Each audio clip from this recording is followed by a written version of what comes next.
very nice fella. Beside him on the outside of row 2, the 9H car of Bill Hostetter.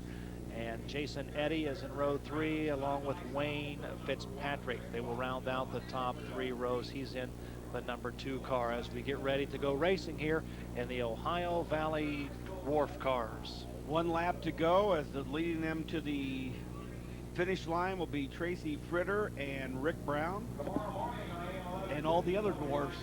Joe, I'll tell you what, I don't think I could get you in there. I know I could get you out once I got you in. You're absolutely right. Here we go. And I'll tell you what, they're little boogers, and as Joe said, they've got motorcycle engines in them. Taking off to the early lead is Tracy Fritter, but cutting underneath is Rick Brown. Makes a nice move, and Fritter's now in second place. Coming up is the 77 car of Jason Eddy, who started in the 3rd row, and he made a great move. Whoa, baby! Into the wall.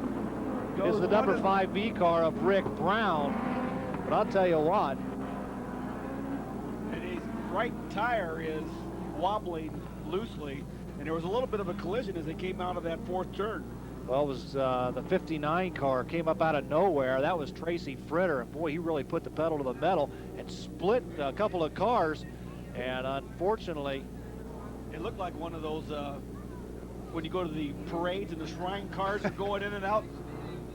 Oh, good, we got a replay of this one, Joe. Well, let's take a look at this on the replay. It'll be a short replay, but we have it. Well, here he comes. And here comes Fritter right between them.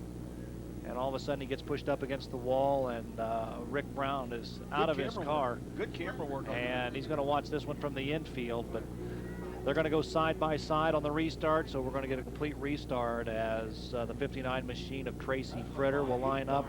And of course, Rick Brown is now out. Greg Watson will probably move up beside Fritter on row 1, along with Bill Hostetler, Jason Eddy, and Wayne Fitzpatrick. Didn't they tell you during the interviews that they weren't really that competitive and that it wasn't go for the blood stuff? That looked like they were very competitive. Well, I think, Dave, I think this is very competitive. They've got their own association. They run for points just like in any other divisions. We got another car being pushed down to the infield as well. We'll get a number on that. That's the number 45 machine of Keith Bailey. So Bailey is out and Rick Brown is out. So we'll pair them up, go side by side, have a complete restart here from Lima Land Motorsports Park. We hope you're enjoying it here on TV 44. It's our 2nd week and I'm enjoying it, Joe. What about you? Oh, this is a blast. Exciting racing. If fans in the area get a chance, come on out. Great facility, very fan friendly, and you're going to see some great action in all divisions. And keep in mind, next week, the National Racing Alliance 360 Sprint Invaders will be back here for their 2nd appearance here at Lima Land Motorsports Park. And we want to thank Mike Ernst for all his help tonight. He's Absolutely. done some running back and forth for us. And I'll tell you what, it gets a little bit hectic up here, but everybody does a great job, makes it very easy on us. That's why I have a face for radio, and they always show us for 5 seconds before the race starts. Here we go as we get ready. They're still trying to line them up side by side. They're going to go 1 lap to go. And then we'll go green. I'll tell you what, those are little cars. Tracy Fritter and Bill Hostetler are in the front row. I'll tell you what, the heat races didn't seem that competitive, but boy, that started this feature tonight. It was pretty competitive. Well, I agree, Dave, and I think they as well are racing for the cash as well. The 55 car has a for sale sign on the back, so if you guys want to buy it, we'll get the phone number for you later. What did they say, around $8 grand? Something like that, $8,000 to $10,000. You get the whole car and everything delivered right to your house. You can drive that home. Here we go. Ready to go. And off goes Tracy Fritter. Fritter goes into the first turn. He's out in front easily. Watson's in second. And the 77 car of Jason Eddy is in third as he collides with Watson. And now he cuts on the inside, and Eddy makes a nice move. Well, here comes Watson down on the low side. Very competitive race this time. Fritter continues to lead. Eddy's in second, and Watson is in third now. The number 2 car of Wayne Fitzpatrick is in fourth.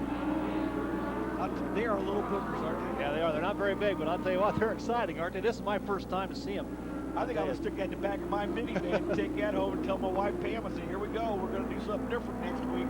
We're going to dwarf race. Here we go, Fritter now. Jason Eddy making some nice moves, Joe. But he's trying to reel him in. He holds down the number 2 spot as Greg Watson in the 11M car is in 3rd spot. So you've got the top 3 guys vying for position with the number 2 car of Wayne Fitzpatrick trying to reel him in. Eddie just took the lead on a nice move around Tracy Fritter, and he prefers that inside group. Yeah, it seems to be working better for him than what it did for the bigger cars tonight. 1, 2, 3, they go down into the second turn now. Jason Eddy with Tracy Fritter now making a move inside. Now he'll pull back. The 1, 2, 3 cars are pretty close and competitive. Everybody else is stringing out a little bit. Well, here comes Fitzpatrick. I think that's Watson there.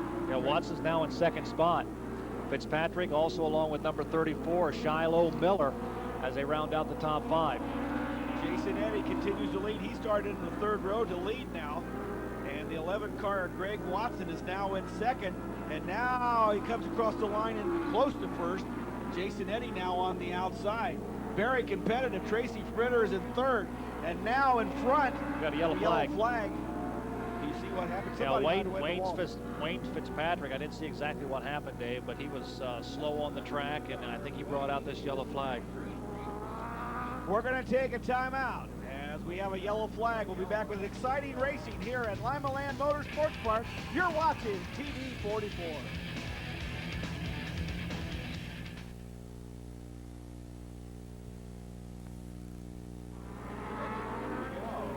Back to racing here at the Lima Land Motorsports Park as we have the green flag, and Jason Eddy takes the dwarfs around the 2nd turn. And he still leaves Greg Watson along with Tracy Fritter. Now Fritter is in 3rd position, Dave, after he sat on the pole at the start of this race. Shiloh Miller's made the biggest advance, coming all the way from the 5th row. Jason Eddy continues to lead as we're halfway through this dwarf race here at the Lima Land Motorsports Park.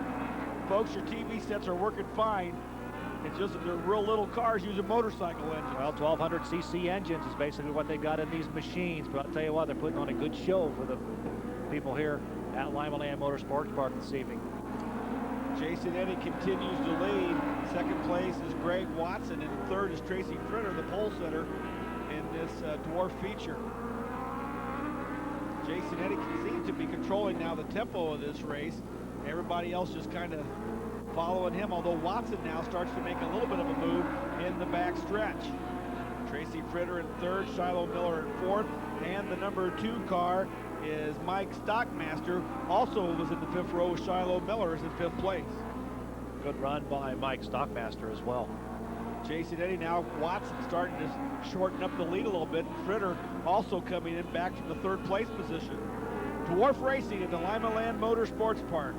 Dave Schmidt and Joe Hilbert here on TV 44. Hope that you're enjoying our action tonight. It's been exciting. Everything's been exciting tonight, Joe. Jason Eddy continues to lead, but Greg Watson keeping him in his sights, Joe. Tracy Fritter remains in 3rd. Well, I don't think this one's over by any stretch of the imagination, because Greg Watson has something in his tank. Maybe he's got it right now. He tries to reel in Jason Eddy. While they're racing, Eddy and Watson are racing. Here comes Fritter closing up that 2nd to 3rd spot. And it's a white flag. It'll be Jason Eddy and Watson. Fritter closing in on him. Here he comes. Watson now still in 2nd place. Jason Eddy comes into the 3rd turn with the lead. This will be Watson's last chance. I don't think he's going to get him. And the winner is Eddy. Jason Eddy gets 1st place. And Greg Watson 2nd. Tracy Fritter gets 3rd. So a very good dwarf race here tonight at the Lima Land Motorsports Park. Joe, quickly, let's take a real fast look at who won the races tonight and all the events. Well, I'll tell you, it was an exciting race here tonight, Dave. And in the Thunderstock division, Kevin Armstrong come away with the win. In the 360 A-Main sprint, the winner tonight was Phil Gressman, and he just solidifies that top spot as far as the points leader in the 360 sprint division.